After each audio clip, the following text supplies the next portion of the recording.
Hi, I'm Janet with Chez Les Fleur podcast, and we love to talk to women in all sorts of businesses.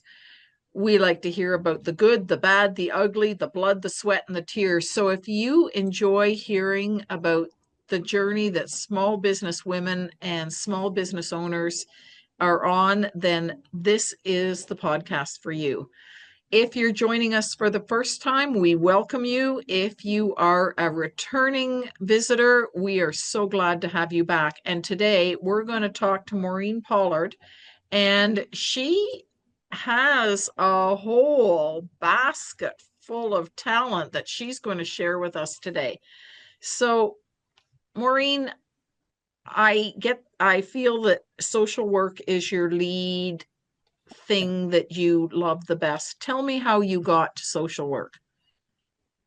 So even when I was young, I was always wanting to help people. And so I was a confidant to friends and trying to support people through tough times. And I think, part of that was having some experiences of my own in my own life, in my childhood, as we many of us do, right? Wanting to make sense of it. I've always been a person who was interested in other people's stories, making sense of the world and relationship dynamics. So it came pretty naturally to me to head to social work as a career. And then I spent the first 20 years of work, my work life, really in on the front lines of child welfare. And so that isn't therapy and it isn't counseling. It's really more of a balancing of authority and compassion, trying to help people parent as safely and well as they can. But it taught me a lot. All the families that I worked with over that 20 years um, taught me so much about human dynamics and relationships and how we learn and how we make mistakes and how we correct them and all of those things that it led me to want to open a private practice.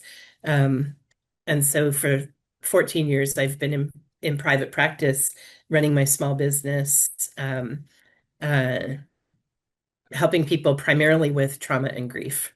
Yeah. Yeah, yeah, and that's so important. Um, let's talk about the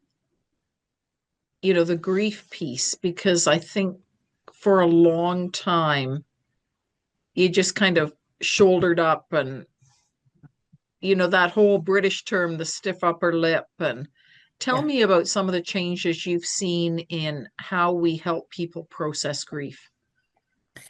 Yeah, that's a great question. I think, way back before we had hospitals and funeral homes, we actually did grief as a part of everyday life. It was life and death were just part of everyday life. And then we kind of, as a society, institutionalized these things. And so then we got further away from birth and death, in particular. And that meant that we didn't know necessarily what to do with these things. And then the more advances we've made in medical technology and knowledge, we were able to um, prevent death in many more cases than we once were as a society. And so we had gotten quite away. We became kind of death phobic and grief phobic.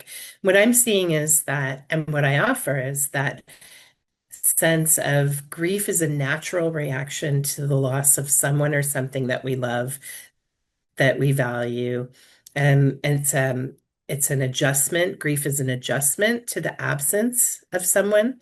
And so the adjustment depends on how close the relationship was, how the attachment was, how much a part of that person was part of your everyday life or your hopes and dreams for the future, or even your past, the solid connections and bonds that we have through our past, our shared pasts. And so grief is a natural experience. And when I work with people or talk to people about grief, that's really what I try to bring into it. Of course, we have grief. It's not something to be afraid of. It's a natural experience. And yes, it's painful. But it's painful because we love someone so much that we miss them when we lose them. Yeah, that's very true. And I notice even in particular during the pandemic era of our existence on this planet, the some of the shifting and changes that happened in that whole death ritual, grieving rituals, changes that some of them were forced on us because we were in a pandemic, but other things that I noticed changed were because we were in a pandemic, all of a sudden people were looking up and going, oh, we have other choices. We don't have to do it this way anymore. Tell me some of the things that you found that maybe have changed. Well, I think it did a couple of things. It helped us realize the value of ritual, and also that sometimes the traditions and rituals that we've held um, aren't necessarily what we need to continue to do, but that we do need something in many ways, and that something can be quite a bit different than how we used to imagine it, right? So there were, and now to say also that in some cultures and some religions, there are still fairly strict rules about handling death and the response to death in the community, right? That are sometimes dictated by culture or religion and those kinds of things. So, but when that's not the case, there's a lot more flexibility compared to what we used to think of as the funeral service, for example. Many people talk about a similar kind of experience, but it's a celebration of life now. Whereas a funeral feels heavy, and that word is associated with pain and darkness and dirges, the celebration of life is also just the joy that this person was here, that they were Yes. part of our lives, and so the pandemic allowed us to reawaken to the value of acknowledging and honoring a life as it passes. Well, and one of the biggest changes that I noticed was we don't have to do something right away, as opposed to the death happens on Monday, you're at the funeral home on Tuesday, you're setting up the visitation for either Wednesday or Thursday, the funeral's on Friday. I noticed more people were saying, you know what? We don't have to do something right away. As a family, we're going to think about this. We're really going to plan what everybody would like, and then we're going to announce when that will be. And Mhm. I think that that is, a great choice for a lot of families, especially if you have people that live in other countries or either side of our country, or, It that. absolutely it allows for more travel so that more people can be present if that's important and they wish to be. And the other thing it does is I think in our traditional model of the person dying and then, in Western society, have a funeral usually within 3 to 5 days kind of thing. Most people in that first 3 to 5 days are kind of in a bit of shock that their person has died and they're running on autopilot. And so oftentimes, people will say, well, I don't even remember anything about the funeral because I was just so deep in my grief. And so the giving some time between the death and the celebration or the honoring of it, however that happens, um, allows people to come through those early shock and raw pain stages of the grief. And I think that the shock can be present even if it's an expected death because our human hearts hold on to hope, even in the face of what is certain death. There'll be an element of hope or wishful thinking that maybe it's not true. And then when the death happens, then then there's sometimes a bit of shock And sometimes if the death is not expected, the shock is great, right? So there's this range of shock. But we kind of go on autopilot and do what must be done. And that longer time, permission to wait longer, allows people to come to the honoring of their loved one with more presence. Yes. Yeah. No, I agree. And you can spend a little more time really thinking about what was mom's favorite songs. What were her Yeah. favorite, what do you remember her saying about, a certain scripture or, a certain poem? And it's like, yeah, I remember she used to read that to us every Sunday night when we were kids. We got to put that in. And it gives that time to sort of really round it out. And Yeah. There isn't a hurry. Once the person's passed, there isn't a hurry. The grieving process takes time, so the honoring process takes time too. right. Yep. Very true. Very true. So you also do some other things. I I do. understand. Okay. Do you want to share some of the other things that you're active with? Sure. So I'm an author. As of this fall, I have the fall of 2025, I've published self-published 8 books. Oh, Um, uh, congratulations. Thank you. Book number 9 is on the way. It needs some more revisions, but I've written 2 novels. Book number 9 will be a sequel to one of those novels. That series is the main character is a child welfare worker in somewhere in central Ontario. And and it kind of that novel series tackles some of the challenges of child welfare.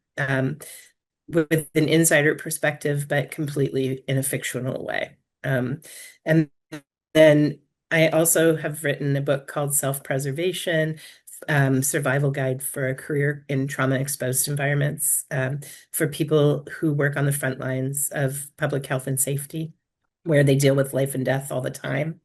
I've written a book called The Truth About Grief and Trauma. Uh, and it's really, I wrote that because in my work, I find myself saying the same things to people, to many different people who are experiencing a similar kind of tragic loss. And so I'm helping them understand what they're going through and predicting a little bit about what they might experience in the wake of this loss. And then what I know is that most of the time people don't remember what I said. It's a natural function of grief and trauma to not remember everything. And so I thought, how nice would it be to have a booklet I could give people that they could take away with them so that when they can't remember what I said, they can flip through the book and find it. So those are the kind of books that I've published. Yeah. And then I'm also a singer and songwriter. So Okay. Okay.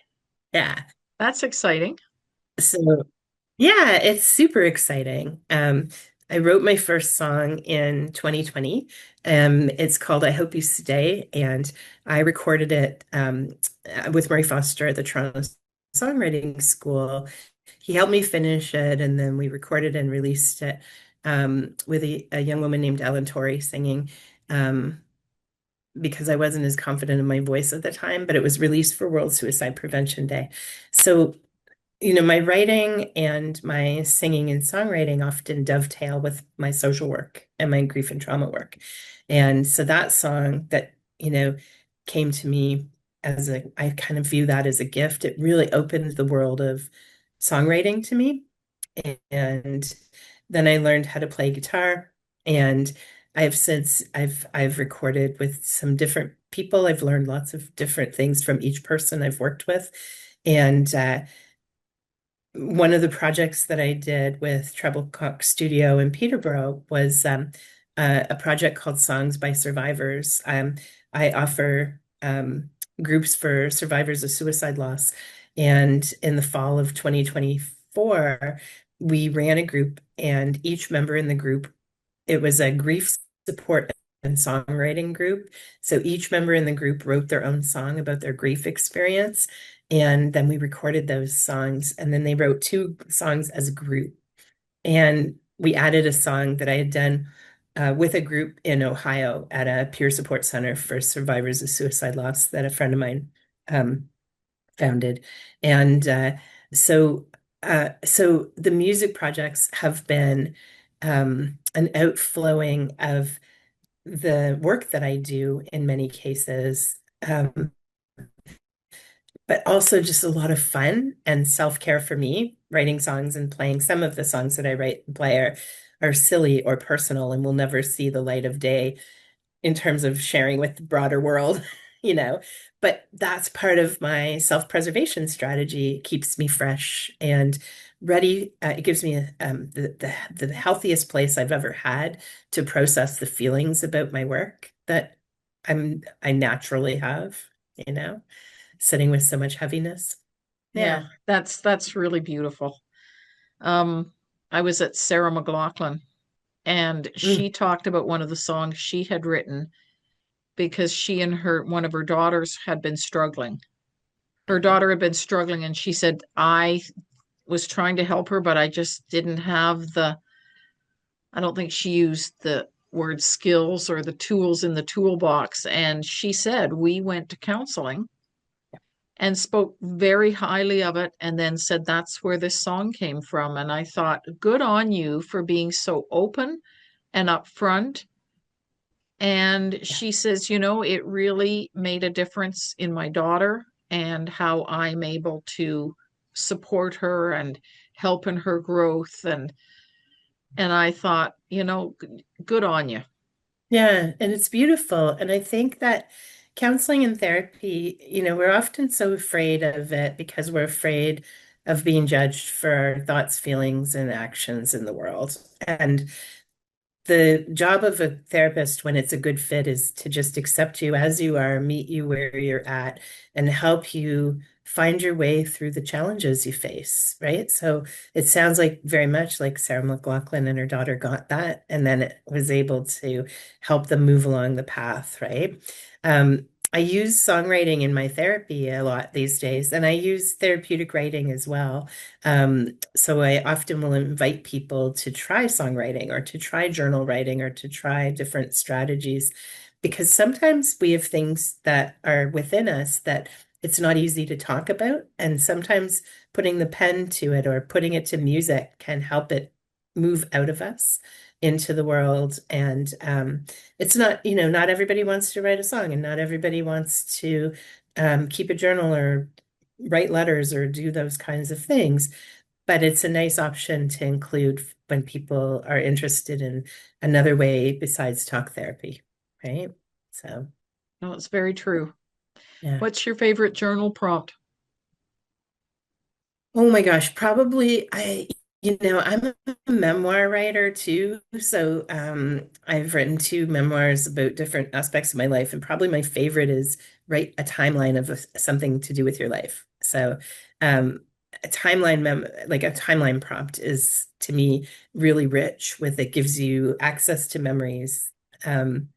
If you just start making a timeline of a section of your life, right? Yeah. Okay.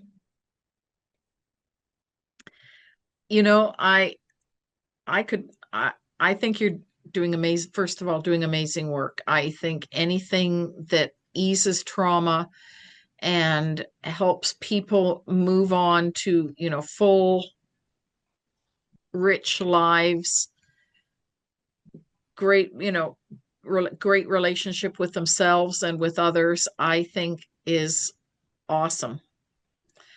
And I know how busy you are, so I do appreciate you taking time to be with us today.